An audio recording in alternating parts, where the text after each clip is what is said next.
and Emre, full-time travelers in San Sebastian, Donostia, Spain. We're retired, and in this travel vlog, we're going to continue showing you the best of San Sebastian. We stayed here for 2 months of slow travel, and this travel guide is part 2 of a 2-part episode.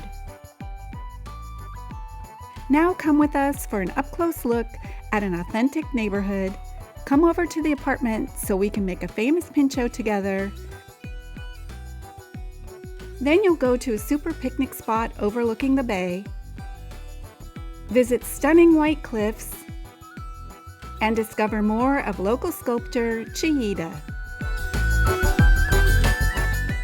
Most people come to San Sebastian for the pintxo scene, and especially the cheesecake.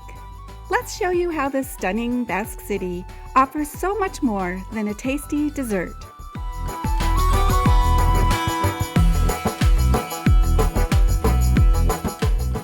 Our apartment is near the post office. As part of the retirement journey, San Sebastian is a great place to experiment with a walking lifestyle, so we ditched our car.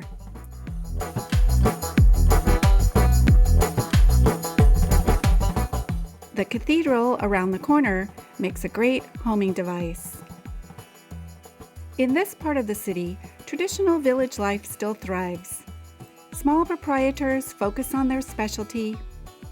The daily greeting is kaixo, which is Basque for hello.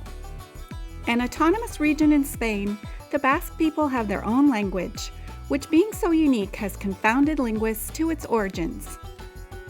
If you start with a kaixo, you'll find many people very friendly, even though the hard-working Basque sometimes seem gruff. It's true, you might struggle to win a smile on weekends in Old Town, where over-tourism has replaced old-time clientele with hen and stag party goers.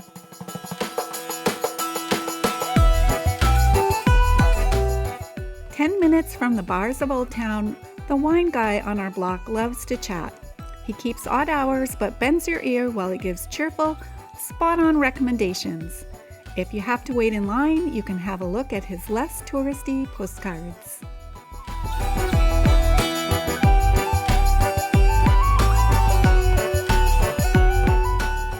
Christina makes holiday cakes and the best bread in San Sebastian. And she's so nice, she lets it slide. If you don't know, she only takes cash. She told this new customer to eat a calm breakfast and pay later.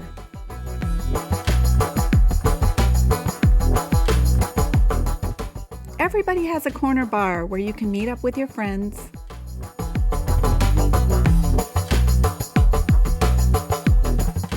There's always a place to shop for fresh fruit, vegetables.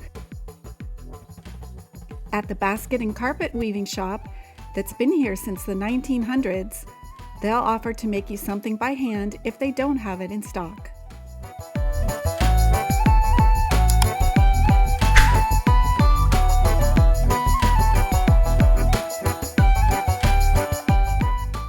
You'll also most likely have an independent bookshop around the corner.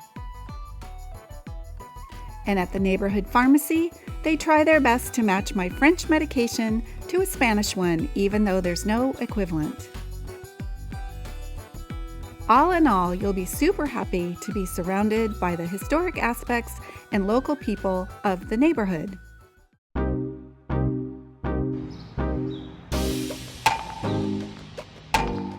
So now, come on inside these beautiful doors and lobby to our apartment.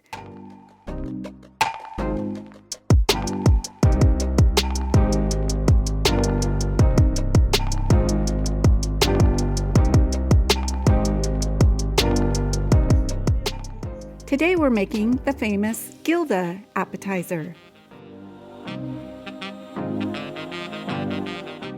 The Gilda is essentially a pintxo skewer with spicy peppers,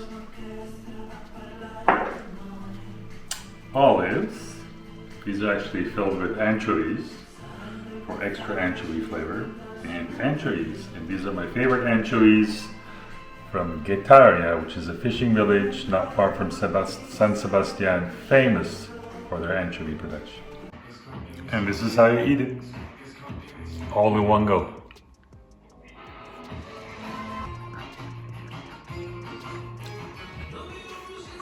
Is that yours?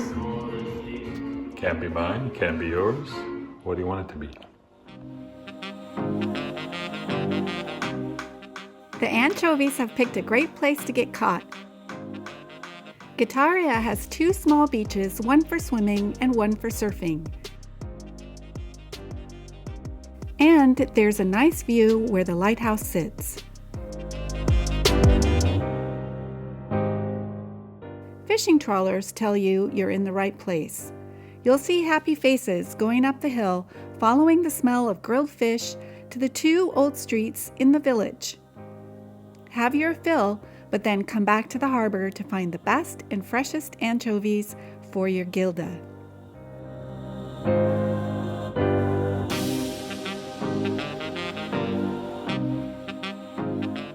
If you go to Getaria to collect your anchovies, you can also go for a scenic walk for a few kilometers to Zumaia and take the bus or train back to the apartment from there. Instead of going straight home, let's check out some of the city's modern shops so you can see how both tradition and creativity seem to thrive side by side in San Sebastian. Thinking about those window boxes and balconies common to San Sebastian's architecture, this shop brings the modern vibe, natural materials, and sparkling glass of the indoor-outdoor look. Their goods seem cheerful and perfect for a sunny day.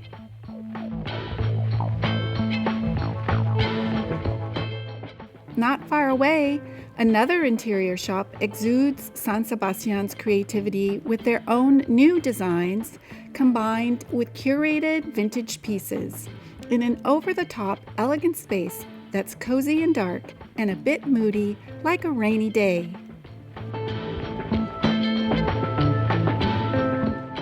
This artwork also hangs in our apartment, your traditional tourist watercolor turned on its head. Everything is so simple and pretty. You'll want to get in on San Sebastian's beachy vibe at Puka, the 1970s surf shop. Even if you don't need a juicy colored surfboard, there's something for everyone.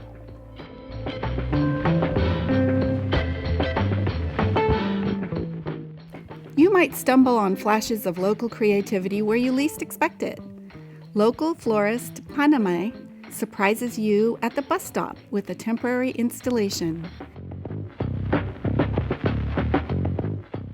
And up at Cristina Inea Park, more flower artists gather in a small yellow house protected by a dedicated peacock.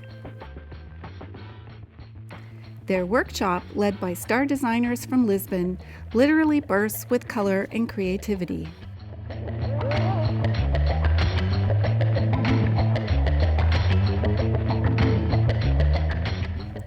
The flowers don't end there.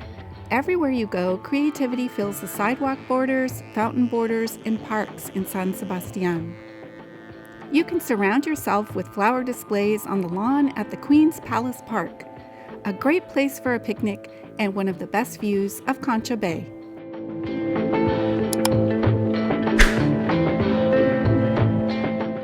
At low tide, if you descend from the Queen's Lawn to the small viewing deck at the water's edge, you can see an example of Flysch rock in the sand. That's a striation particular to this region, most dramatically seen in the nearby cliffs at Zumaia, a UNESCO World Geological Site.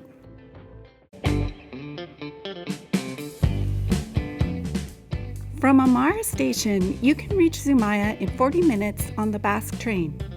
Zumaia is a surfing and swimming beach and also the midpoint of an 8-kilometer stretch of striated rock showing you debris from the meteor that crashed into the Earth at the time of dinosaur extinction.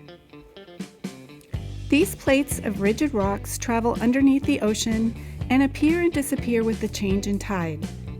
In deeper water, they offer a perfect octopus habitat.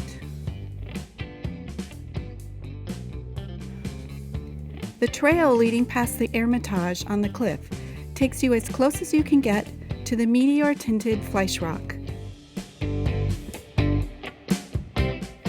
When you continue south, you can see the white and red striped trail markers telling you that you're back on the Camino del Norte. This clifftop walk of bright white greens and turquoise is totally worth the journey from the city. It only lasts a couple of kilometers before turning inland, which is where you can U-turn. This visit easily fits into a day, and you'll be back in time for an evening in the neighborhood.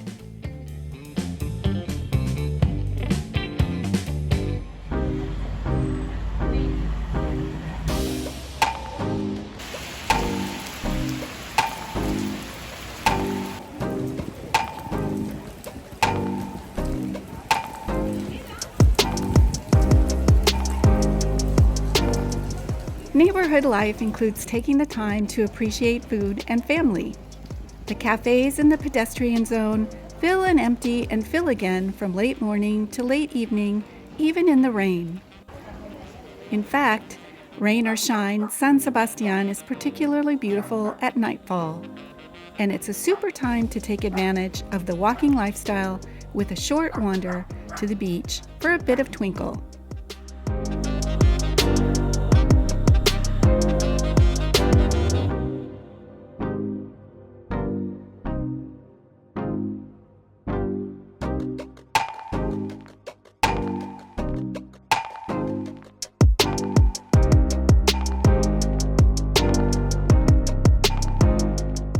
His Basque homeland of sea, cliffs, and horizon inspired local artist Eduardo Cha, whose life's work you can visit at his outdoor sculpture garden. Though his pieces in the New York Met and Tate Museum London give him global visibility, Cha's self-designed museum spread across a low hill on the edge of San Sebastian gives you the most comprehensive look at his work.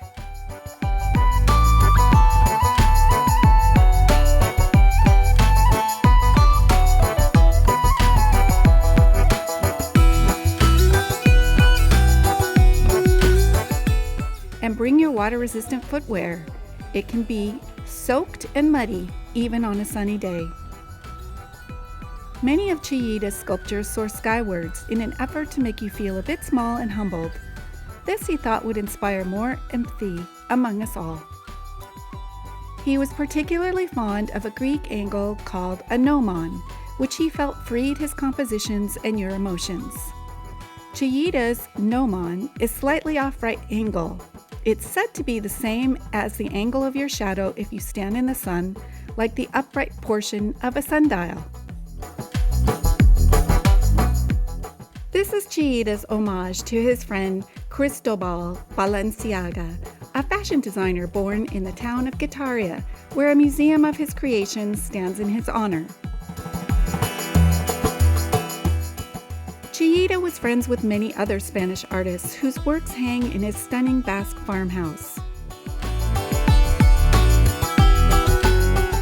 With his architecture background, he directed the meticulous renovation of the ruins that he found and carefully placed each piece of art himself.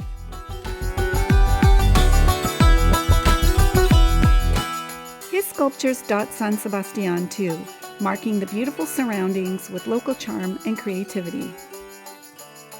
What can we say? San Sebastian is way more than cheesecake, and we hope you'll join us next time.